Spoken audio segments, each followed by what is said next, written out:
Dalam beberapa kesempatan Pak Menteri udah pernah menyampaikan bahwa kita udah tahu tuh pemainnya, bandarnya cuma ada 5 di Republik ini. Emang Semua udah tahu? udah tahu lah. Tanya aja polisi juga udah tahu. Terus? Orang-orangnya udah tahu. Aparat penegak hukum udah tahu. Cuman ini bil aja. Pernyataan Pak Budi Ari menarik kalau diulas satu persatu ya. Bahkan beliau menyatakan bahwa keterlibatan yang membuat judi online tidak tuntas-tuntas ada keterlibatan dari pejabat. Apalagi Budi Ari sempat lempar bola panas kan ketika diwawancarai bilang 5 bandar besar sudah tahu Kapolri. Kan seharusnya Polri yang nangkap. Kasihan masyarakat kan gitu narasinya dia. Dan ternyata justru anak buahnya dialah yang justru jelas bermain. Apa sih menurut Pak Menteri tuh apa kendalanya sulit sekali menangkap bandar judi online? Jangan tanya saya dong, kamu saya yang Kan bagian dari pemerintah, kita harus tanya siapa kalau bukan dari bagian dari pemerintah? Ya tanya aparat penegak hukum, kenapa sulit? Masa nggak pernah nanya ke aparat penegak hukum? Saya sih udah warning sama mereka, hati-hati loh. Nanti suatu saat rakyat pasti akan sadar dan mengarahkan kepada kinerja aparat penegak hukum. Berapa lama sih barang busuk bisa ditutupin? Berapa lama sih barang busuk bisa ditutupin? Berapa lama sih barang busuk bisa ditutupin? Bukankah Pak Budi Ari sendiri dalam pertemuan tanggal 24 Juli 2024 dalam pembentukan Satgas Anti Judi Online mengatakan ada 1.000 anggota DPR dan DPRD kita terlibat judi online. Ada ratusan aparat penegak hukum yang terlibat. Bahkan dia mention ada 15 anggota di dalam kementeriannya juga terlibat. Karena ada beberapa oknum di kementerian Anda, di Kominfo, itu yang memang sengaja melindungi pemberantasan judi online. Melindungi IP address ini jawabannya Pak Menko gimana? Udah kita bersihin. Kalau ada namanya kasih tahu saya. Kita udah bersihin kok. Tiap berapa bulan kita rolling. Kalau ada kasih tahu saya. Lalu sekarang yang terlibat yang diumumkan oleh kepolisian adalah orang-orang dekat dari Budi Ari berdasarkan keterangan penjelasan Mas Islah. Dalam catatan kejahatan terutama judi karena berkaitan dengan sumber-sumber kejahatan lain, biasanya ketika kekuasaan baru muncul ada upaya memindahkan kekuasaan pengelolaan judi online dari kuasa lama ke kekuasaan yang baru. Apakah pertemuan-pertemuan orang-orang penting di tengah Republik ini juga bicara soal itu? Ini sudah saatnya kami yang mengelola, Anda mundur, step back, ya. Karena kami juga butuh dana 280 triliun, atau dana ini bahkan sudah terlibat dalam kasus-kasus pemilu sebelumnya. Nah, ini pernyataan Pak Budi Ari menarik kalau diulas satu persatu ya. Bahkan beliau menyatakan bahwa keterlibatan yang membuat judi online tidak tuntas-tuntas ada keterlibatan dari pejabat. Ya soal 2,5 juta website yang dilarang kan tidak pernah disebutkan berapa juta website baru yang dibiarkan. Padahal menurut saya dalam berbagai perspektif kejahatan itu tidak pernah tidak melibatkan kepentingan politik di dalam. Apalagi kejahatan extraordinary. Bagaimana kalau dia terlibat dalam biaya-biaya pemilu? Siapa yang diuntungkan dari perkara ini? Lalu pembuat kebijakan sedang berdrama di depan kita semua bahwa mereka tidak bisa memberantas ini. Tantangannya besar. Saya sangat yakin teman-teman kepolisian super canggih untuk menyelesaikan kasus-kasus penting dari sebuah kejahatan di Republik ini. Tapi seringkali kekuasaan kebijakan, polisi yang korup, aparat yang korup juga ikut bermain. Kalau soal server di luar negeri menurut saya itu soal gampang lah bagi aparat penegak hukum untuk menuntaskannya. Tadi Cak Islah bilang mudah kok kalau kunci keuangannya dihentikan selesai itu. Karena kunci menghentikan kejahatan yang sama selalu begitu. Sumber keuangannya ditutup. Kita ingat kisah Al Capone ya, bagaimana dia bisa dihentikan. Bukan kemudian upaya penegakan hukum, tapi memiskinkan bisnisnya. Bayang.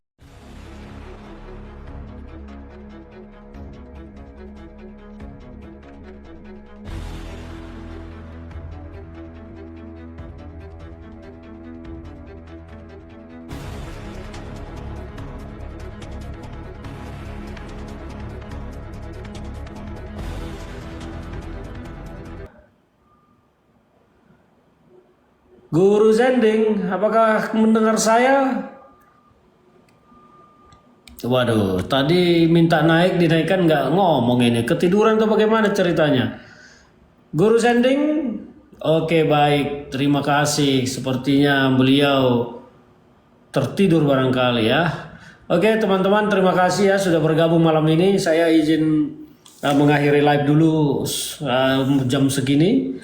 Besok kita lanjut lagi. Menarik diskusi malam ini belum tuntas. Banyak sekali pendapat-pendapat yang baik menurut saya dan harus kita dengar. Salam dari saya, sampai ketemu lagi kembali besok.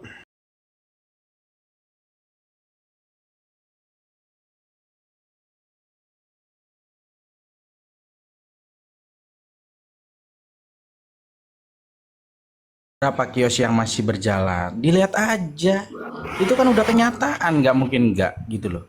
Satu ruko, misalnya satu kios di sebuah mall, paling nggak kan ada 10 sampai 6 lah minimal pekerja. Kalau tutup berarti ada segitu yang ter PHK gitu kan. Nah kalau di mall itu ada 100 ya tinggal kali gitu loh. Udah pada sepi bang di mal-mal juga sekarang ya, banyak yang tutup. Oh, udah pada tutup sampai yang masih ada disewain. peluangnya cuma penjualan online yang masih ada peluang. Itu pun udah sepi bang. Jual beli Sepi online sekarang juga di udah TikTok sepi. juga. Di TikTok Iya, juga Pak. udah pada sepi. Paling tidak kan masih berpeluang di penjualan online daripada offline. Kalau offline Iya. itu udah mati suri. Udah mati suri. Udah Harus sepi. berani bersaing dengan harga. Jadi online juga sekarang kan pada banting harga. Yang di Udah sepi, itu, pajak dinaikin. Nah, gimana itu? Kan kita sistemnya Ya. kali kan. Ya kan bang, karena Misalnya- pajaknya dinaikin, jadi harganya pada mahal bang. Coba kalau pajaknya nggak naik, mungkin bisa stabil ekonomi. Tapi gitu bagi pemilihnya masih merasa bahagia ya. Iya. Kalau yang dapat jatah ya pasti senang-senang aja lah kalau yang dapat Ya, jatah. pura-pura bahagia justru.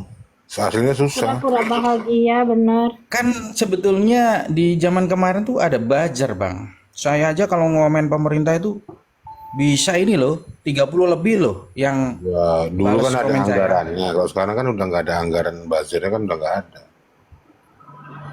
Ada di judi online, judol bang, di judol.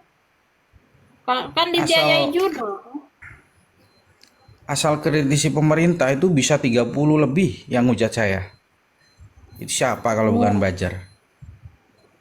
Iya, buzzer. Jadi satu orang akunnya beratus-ratus. Satu orang Ri, komentar HP-nya Ri. Kau setuju apa bertentangan Ri? Soal apa itu? Lapangan kerja 19 juta di tempat kau ada nggak? Lapangan kerja yang disediakan oleh pemerintah ya. Bukan yang disediakan, yang dijanjikan. Oh ya, dijanjikan. Ya namanya juga janji.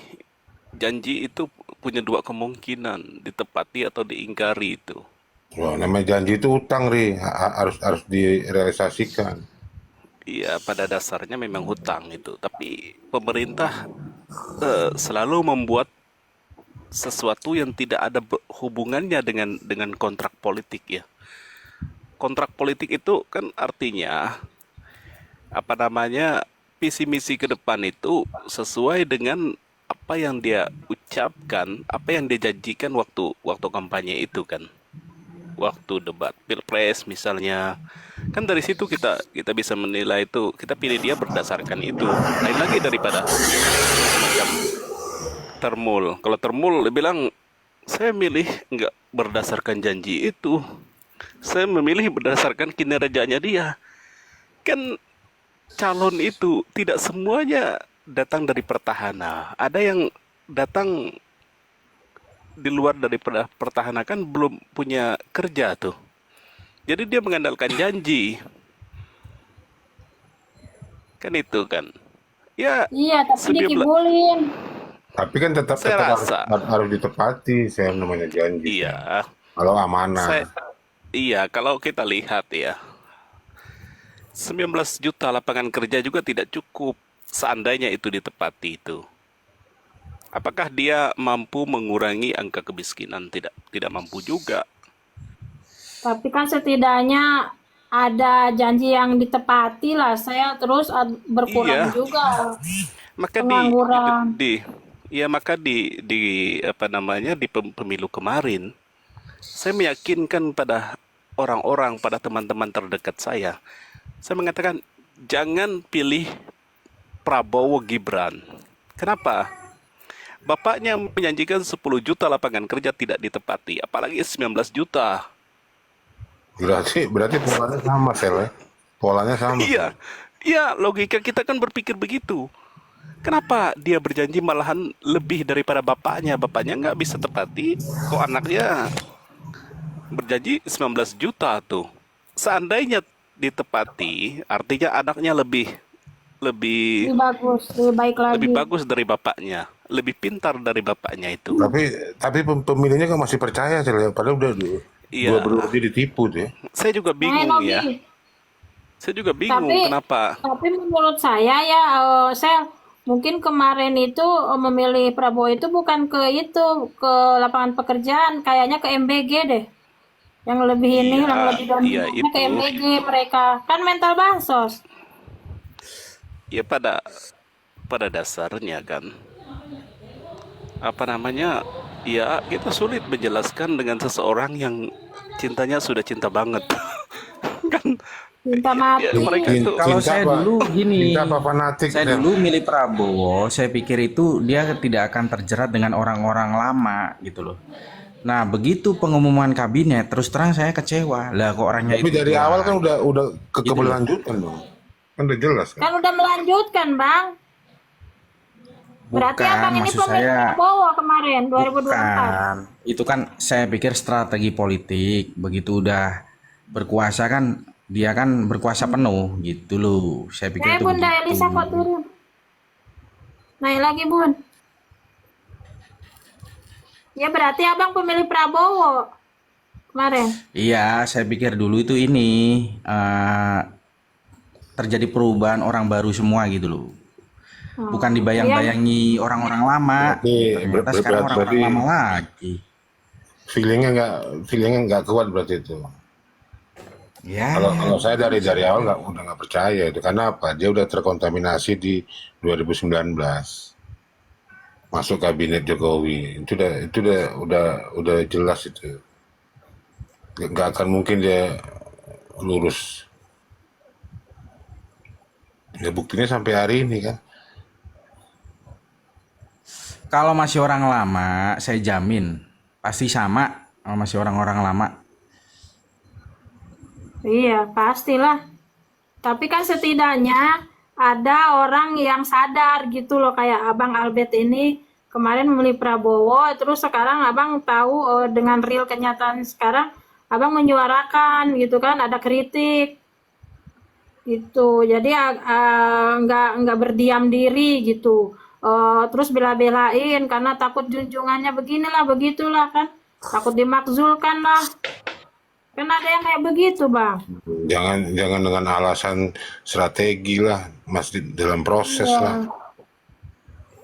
Iya. Ada bang yang kayak gitu strategi ada. Yang penting dia berkuasa dulu. Banyak. Dia nggak mau terbayang-bayang ada gitu loh.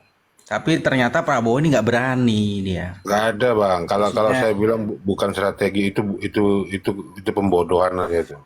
Bukan strategi, yang jelas dia itu nggak punya keberanian, nggak punya ketegasan. Betul. Karena apa? Karena dia Ternyata sendiri masih belum berani. tersandra. Karena dia sendiri Masih belum tersandra. berani. Betul. Saya percaya kalau itu strategi, kalau dia nggak masuk kabinet Jokowi di 2019 itu baru saya percaya. Tapi karena dia udah masuk di kabinet Jokowi, dia itu udah terkontaminasi sama gaya yang Tapi Jokowi. opung-opung apa ya, kemarin aja saya sempat berdebat ya dengan ya, saya sebut aja namanya lah gitu kan, Prabu gitu kan, dia itu Prabu sejati lah gitu kan.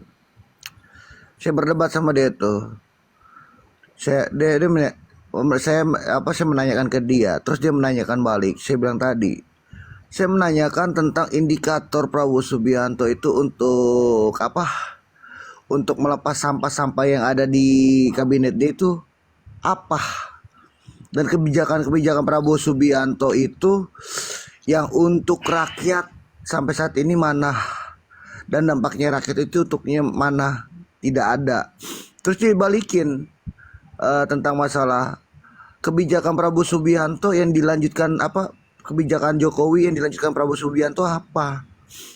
Gitu kan, dibalik nanya gitu kan. Terus saya menanyakan lagi. Banyak contohnya yang dilanjutkan apa kebijakan Prabowo apa kebijakan Jokowi yang dilanjutkan Prabowo banyak. Satu. Ya salah satu contohnya PIK itulah. Contohnya PIK itu kan pembiaran sama Prabowo. Iya, itu salah satu saya bilang tadi, itu kan. Terus IKN apakah berarti tetap berhenti? Masih lanjut. Ini Terus lebih kedua, IKN itu tidak diteruskan Prabowo karena nggak ada anggarannya. Kalau ada anggarannya itu kan diteruskan itu sama dia. iya, diberhentikan sementara itu, nggak berhenti total, nggak mangkrak, itu masih lanjut, itu di berita ada. Karena anggarannya nggak ada itu kan. Ya makanya saya bilang tadi saya balikin itu apa biar itu orang perangkap jabatan sampai saat ini gitu kan. Sri Mulyani aja terakhir itu dia mengangkat suatu kabinet buat apa Menteri Keuangan gitu. Itu kan termasuk buang-buang anggaran, nambah lagi gaji besar untuk penambah